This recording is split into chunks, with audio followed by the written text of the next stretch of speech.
Okay, so I'm going to end the console wars once and for all and explain the PC versus consoles advantages. So there are several factors here. We have cost, clutter, exclusives, library, modding, ease of use, and poor quality. Okay, and let's look at the first. First one is cost. Now, consoles are cheaper than PC. At least that's what they want you to think. But here's what people always miss out when they say consoles are cheaper. The controllers! This thing, this Logitech gamepad, cost me $20. A PlayStation 5 controller is $70. $70! That's just for one controller. Now, the PlayStation 5 comes with one, so if you buy 3 controllers, that's that's over $200 for the 3 controllers. Buying 4 Logitech gamepads costs you $80. So right there, that cost that you saved on buying a console versus a PC, that controller just, closes that gap significantly. Now, you know what gets worse? First of all, is that, PC controllers obviously work with PC, but console controllers are not interchangeable. So I have a set of Wiimotes that I cannot use on a Switch. Some of my PlayStation 5 controller cannot be used on a Switch either. So if you have multiple consoles, you have to get a whole new set of controllers. If you have a Switch and a PlayStation 5, then you need to get a full set of PlayStation 5 controllers and a full set of Switch controllers. That cost is just suddenly gets much more expensive. And you know what else? Video game controllers are not forwards compatible. So, suppose you own a PS4 with 4 controllers. Well, when the PS5 comes out, when you buy a PS5, you need to rebuy all your controllers. Because all those previous PS4 controllers are now obsolete for the PS5. That's how they rip you off. They make you think it's cheaper to buy a console. It's not. This gamepad I've been using for the last 10 years on the same PC. And again, I also changed PCs. That's fine. Oh, what happens if I upgrade my PC? This controller is still going to work. When I buy a new PC, if I buy a new PC 20 years from now, this controller is still going to work on that thing. Unless this breaks. That PS5 controller is going to be obsolete in 7 years once you get the PS6. Once that comes out. Or whenever that does come out. And that's a $70 controller. It gets obsolete within 7 years. Okay, technically it doesn't get obsolete. But you get my point. The point is, controllers makes video game consoles significantly more expensive than they appear. And again, that's just one console. If you have 2 consoles, what happens then? Okay, next is clutter.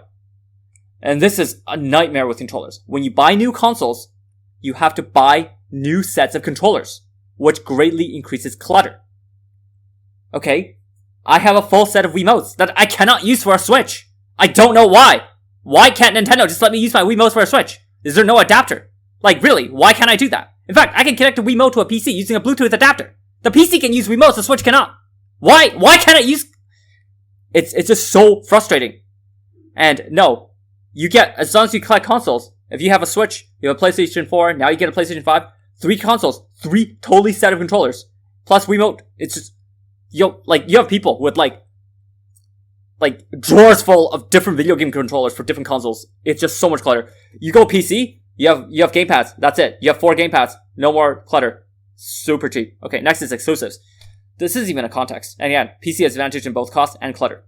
Okay, exclusives even a context. Look at the PC exclusives we get. We have City Skylines. We have The Sims. We have Crusader Kings. Various Tycoon and, Planet Coaster. Civilization. Stellaris. Armed Assault. So, military simulators. Wargame Red Dragon. Total War series. Dawn of War. StarCraft. Warcraft. World of Warcraft. And plus numerous digital board games that run better on the PC than consoles. Now, first of all, PC has more exclusives. Period. There's no contest in the number of exclusives. The problem with console exclusives, not only do they have less exclusives, their exclusives are less unique. Because they're only exclusives in context. Look at something like Gran Turismo. Gran Turismo is technically an exclusive. It's a racing, but there's a million other racing games you can buy on any other console. So yeah, it's an exclusive, but it's only an exclusive in context. Whereas compared to something like City Skylines, Civilization, Crusader Kings, whereas you can't get anything even remotely similar to that on a console. So not only do PC has more exclusives, more importantly, their exclusives actually matter. The Sims. You want to play The Sims, you need to play it on a PC. You can't play that on a console. You can't play a game even similar to The Sims on a console.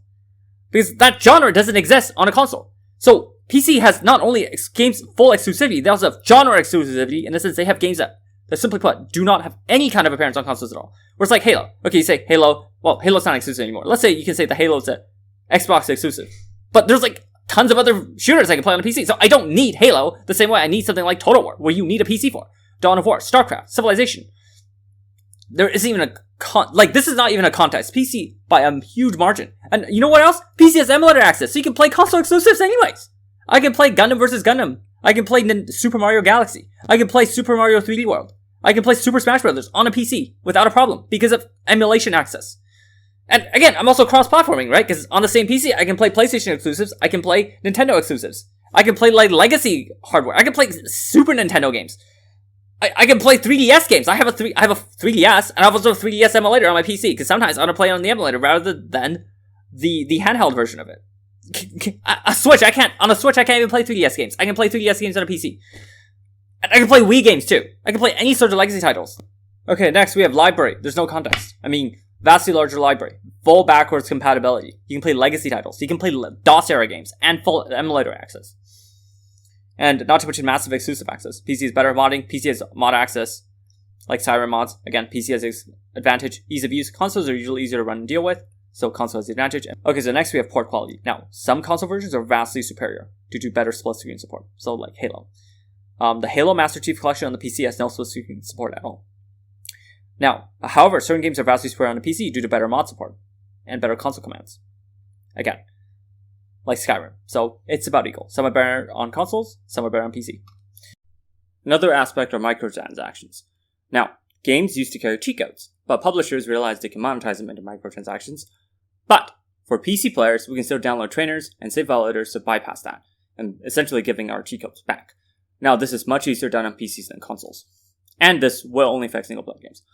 But this is a good way to kind of like prevent, like addictions to microtransactions, having the availability of trainers and save validators.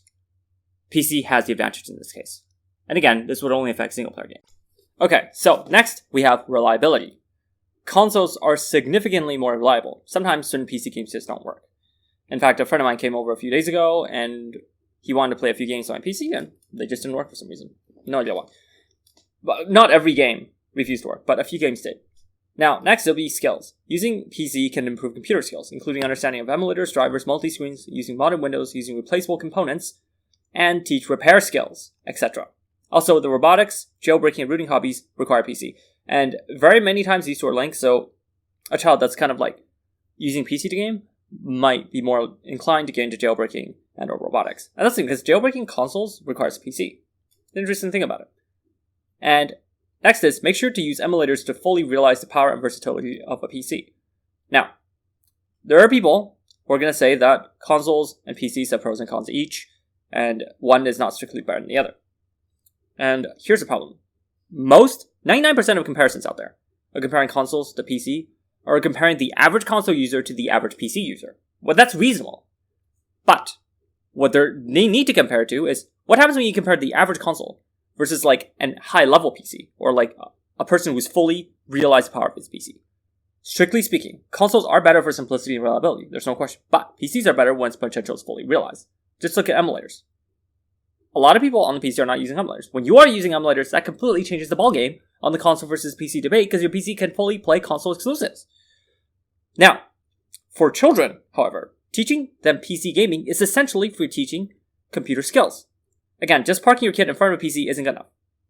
You must get them into modding, emulation, and modded Windows for them to develop their computer skills. Now, this is an important one, and I had a big debate with a friend of mine. He told me that, most kids who are just playing PC aren't necessarily developing that much computer skills. And that's true. But what happens if you teach a kid to develop high-level computer skills through PC? So you teach your kid how to use emulators, how to run mods for games. Then you're greatly improving the computer skills. So if we're looking at a metric here, let's suppose the average console user maybe has, through consoles, has the computers of, let's say, a 1. Because obviously when they're using consoles, they're not learning computer skills. I'm not saying people who have consoles have no computer skills. I'm saying by using computer skills, he's only maybe learning like 1 point of computer skill. Okay. If you have a kid playing a PC game, maybe he's learning 3 points of computer skill. But when you have a kid who's learning the full aspects of PC gaming, including emulators and mods, then that increases computer skill by like 10. Right? That's a lot higher in computer skill. And computer skill is a big deal. There are parents who are buying robotics kits for their kids. There are parents who are taking their kids to computer classes. So naturally, there's a lot of parents who want to teach their kids computer skills. And one of the best way, and in fact, probably the best way of teaching them computer skills is with PC gaming. Because of all the versatility it has. But, again, just having them play PC games is not enough. You also need to get them into modding and emulation for them to fully realize the power of PC. Note that when emulators are used, PC gaming is significantly cheaper than console. Now, I have a friend of mine, named Ron. He was an avid PC gamer since he was a kid. Now he's an expert on emulators, rooting phones, jailbreaking consoles, repairing computers, Linux, and using modern Windows. So it's because of his interest in PC gaming as a kid that he learned all these things.